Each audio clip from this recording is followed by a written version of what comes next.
On this edition of Lexington Now, Reforest the Bluegrass, Reforest at Home, and a new business grant.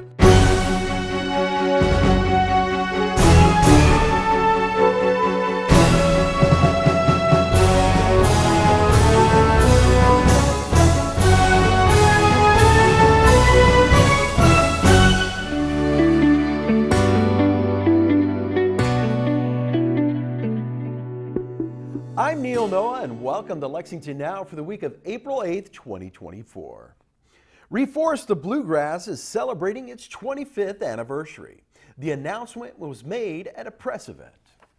I am a longtime supporter of Reforest the Bluegrass, and I'm so excited to be here to celebrate 25 years of this great program. So over the course of the 25 years, over 18,000 volunteers have planted more than 215,000 tree seedlings and restored more than 200 acres of floodplain in Lexington. This is a huge accomplishment. Trees have many benefits that make Lexington a better place to live. They cool our urban environment, they purify the air and the water, and they improve people's mental and physical well-being.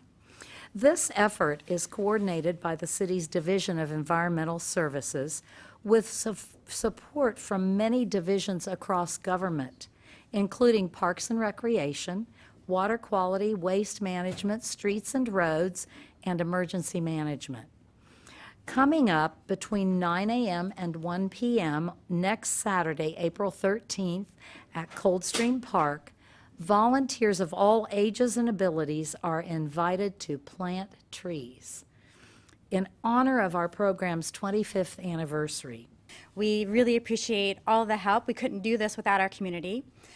We do hope to plant between 8,000 and 10,000 tree seedlings.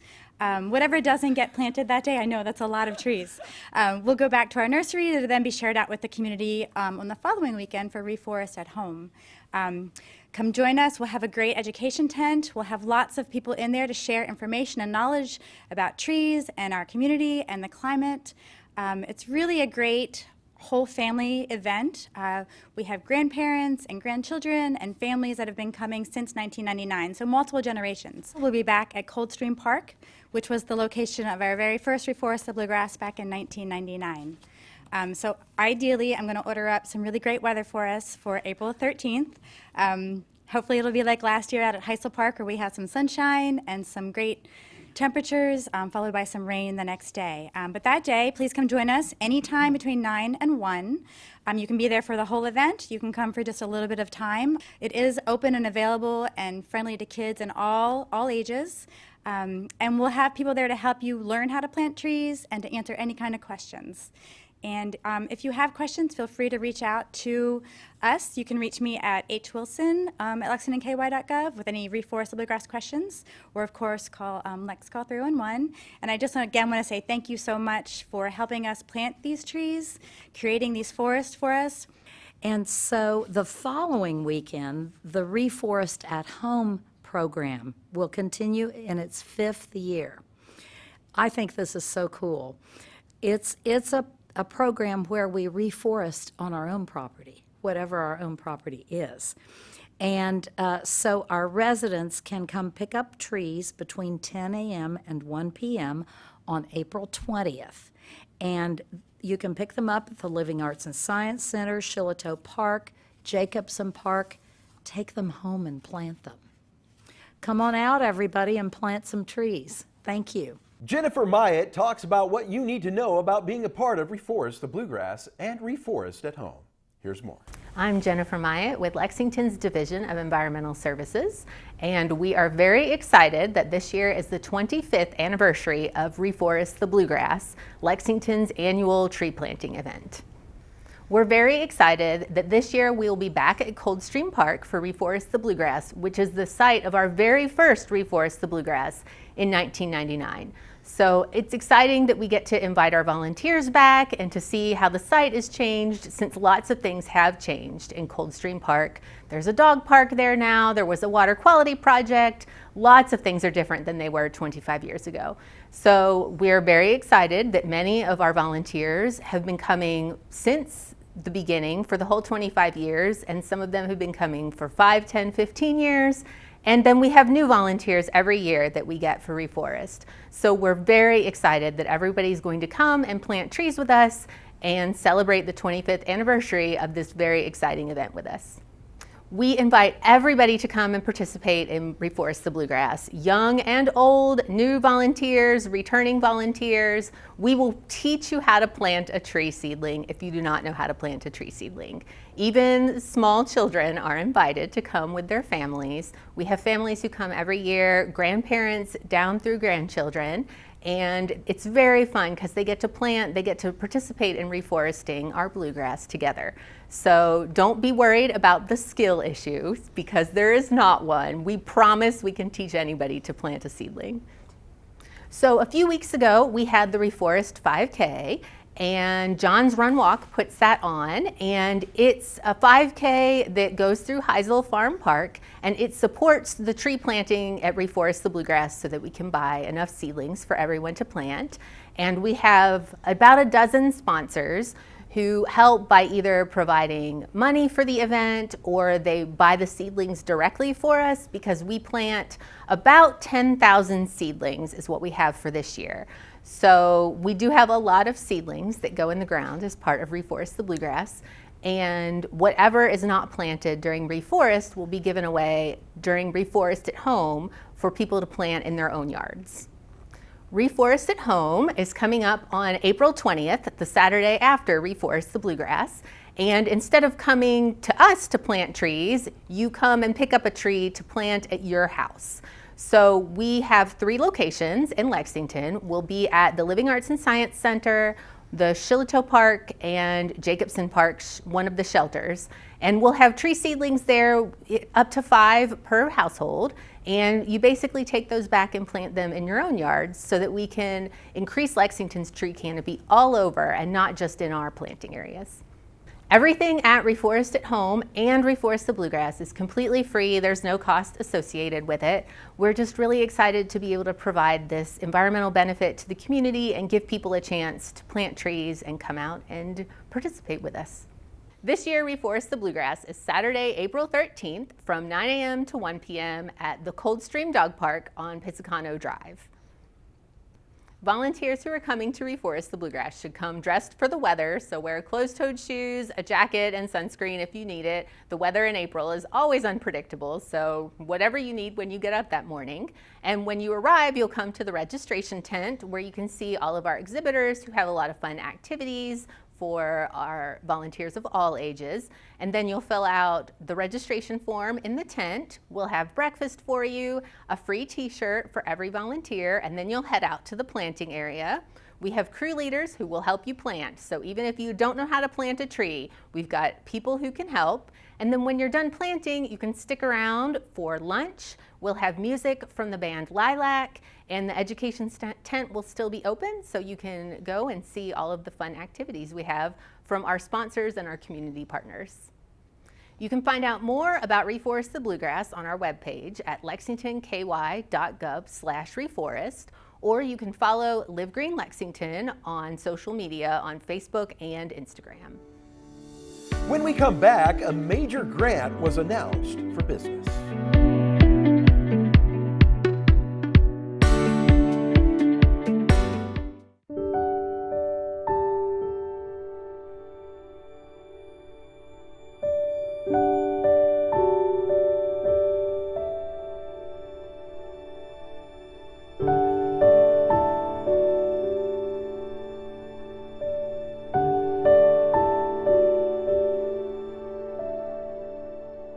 Hello everyone, I'm Tiffany Brown, Equity and Implementation Officer in the Mayor's Office and Chair of the A Sense of Place Committee. I'm here today to talk about A Sense of Place, an initiative dedicated to preserving the history of Lexington's rural Black hamlets and celebrating those that remain active today. More than 20 historic Black hamlets have been identified in Fayette County.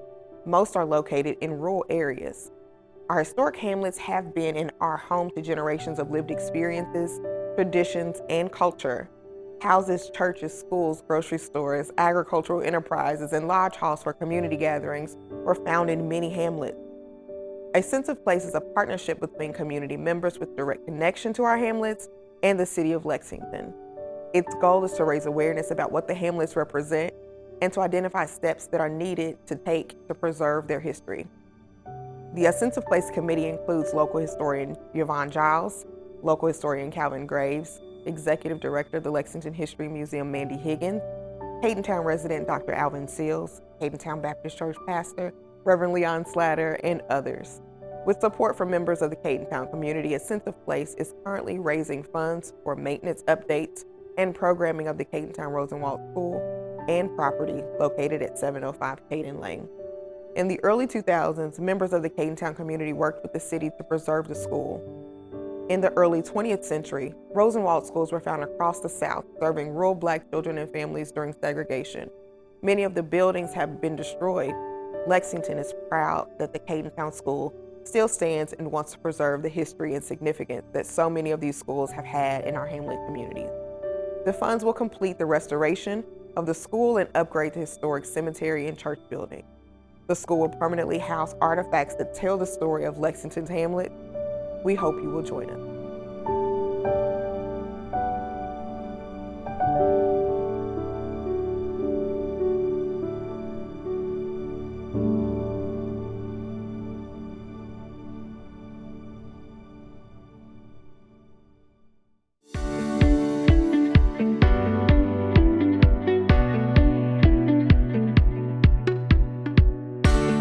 Welcome back to Lexington Now. U.S. Representative Andy Barr came to Lexington to announce a major grant for the Legacy Business Park.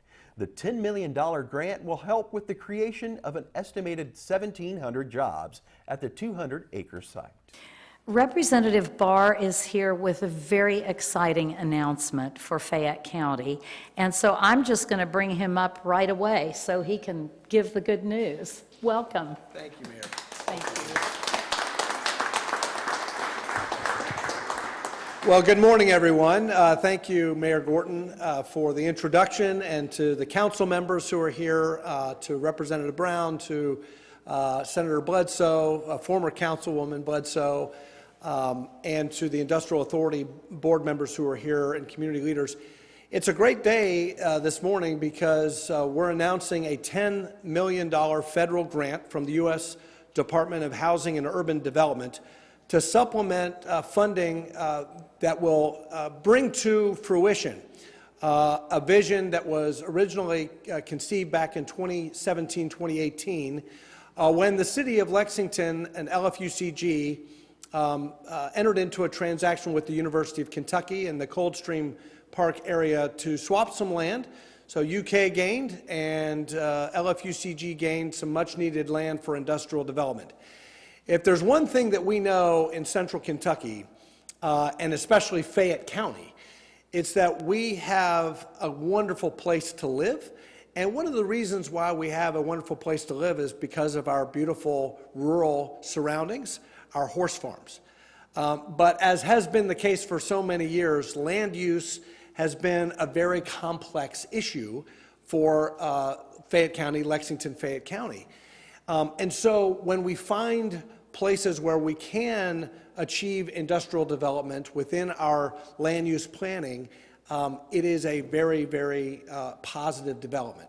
And so kudos go to Senator Bledsoe, to former Mayor Gray, when Senator Bledsoe was on the council, and the council members back then in the Industrial Authority for working with the University of Kentucky back in 2017, 2018. Derek Paulson, part of that team back then, to devise this land swap. And now we kind of came to the point where, okay, we need to start developing the property and marketing the property. So Mayor Gorton came to me last year, and we sat down and we talked about what her priorities were, what the city of Lexington's priorities were. And she said, we have this business legacy, this legacy business park idea, and we need your help. And it was a no-brainer to me to advocate for this appropriation because of the return on investment. What we're talking about here is jobs and economic opportunity for the people of Fayette County and Lexington. We need land for industrial development in Fayette County, and this is an opportunity to bring new industry, new jobs, manufacturing, and other tenants to the business park. It is estimated that this park will create over 1,700 high-quality jobs. Annual local tax revenue is estimated at $2.9 million once the park is fully developed, and the city is already actively marketing 23 lots in the industrial park. There are two main components, and there's a lot, but two main components. One is workforce, making sure you have the just trained, skilled people you need to work in these facilities. But the other are the sites. And if you, in today's world where it is all about speed to construction and speed to market, if you don't have available sites, the projects leave and move on. And you never have that opportunity. So the Legacy Business Park at its root is all about those good jobs and a good quality of life. So as the mayor mentioned, we have 23 lots. Those lots range from 4.5 to 17 acres, which is about what we typically see here in Lexington. This is designed at the advice of our folks from Cushman Wakefield and others to be flexible so we can combine sites or reduce sites. So it's a very flexible site. And it's already zoned for I-1, which is manufacturing. Our team from Cushman Wakefield has already started marketing the site and has seen some interest initially. But the project, especially for the residents around the park, Kearney Hills and others, it also provides quality of life. There's trail system through the park, there's green space, and especially for the residents of Kearney, there's a new traffic light that will be going in on Georgetown Road, which they have advocated for some time. But this is really important today because you have to look at the last few years to really see where our growth has come. In 2023, we reached the largest employment in Lexington's history on an annualized basis. We've seen 8% growth in employment since 2020. Our GDP has grown from 2019 to 22 by $628 million. So that brings our annual GDP over $21 billion. And our overall employment from 1990 to 2022 increased more than 47,000, and 8,300 of that number came in 20 through 22. And I say all that just to say our economy is strong, it's healthy, and most importantly, it's growing. The Lexington Area Metropolitan Planning Organization is gathering feedback for the 2050 Transportation Plan. And Christopher Avila joins us to tell us how to take part in the process.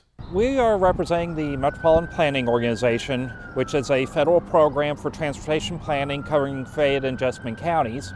And our reason for existence is to make sure that we have local input into decision-making involving federal highway and public transportation dollars. What we're talking about today is one of our long-range planning documents called the Metropolitan Transportation Plan. It's required to look out 25 years into the future and identify what our regional needs are during that period of time and how our region intends to use federal highway and public transportation dollars to address some of those needs.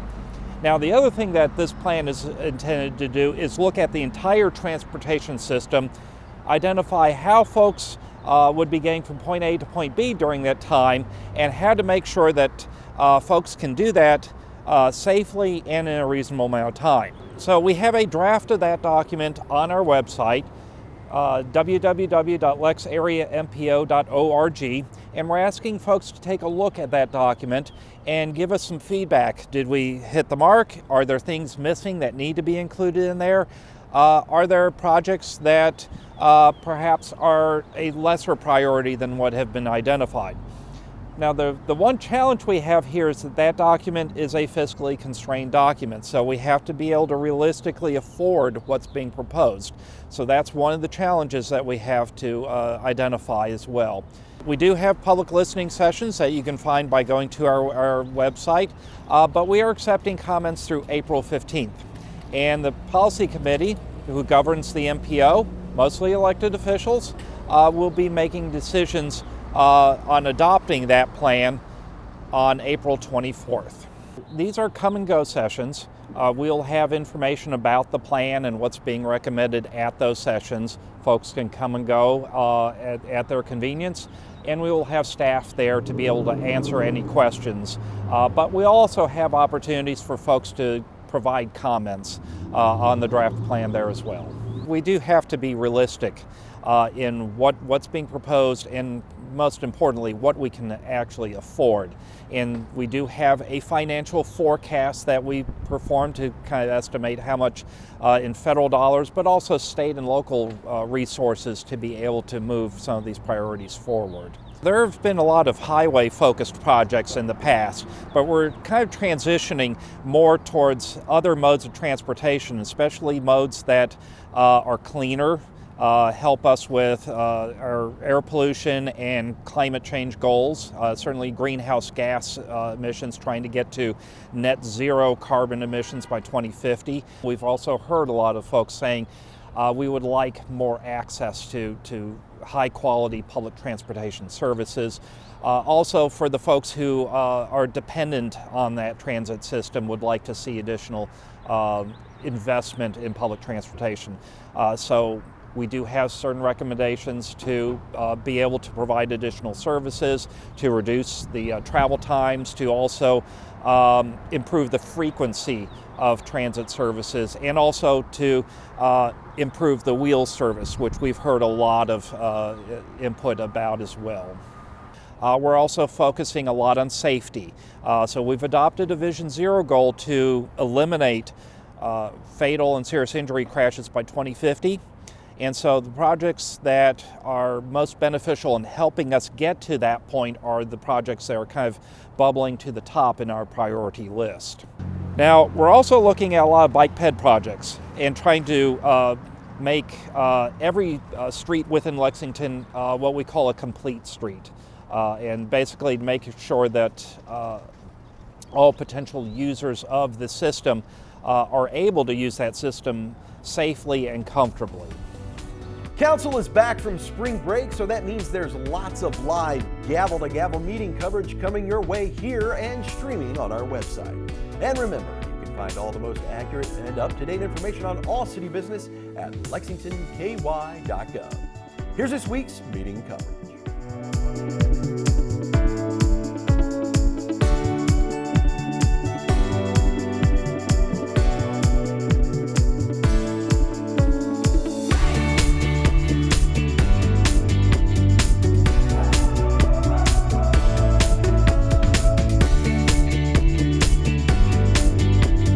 That's all for now, but as always, you can keep up with us on social media. Check out the latest traffic updates on X at LexRex, or catch our live traffic cams on lexingtonky.gov. For all of us at Lex TV, I'm Neil Noah, and that's it.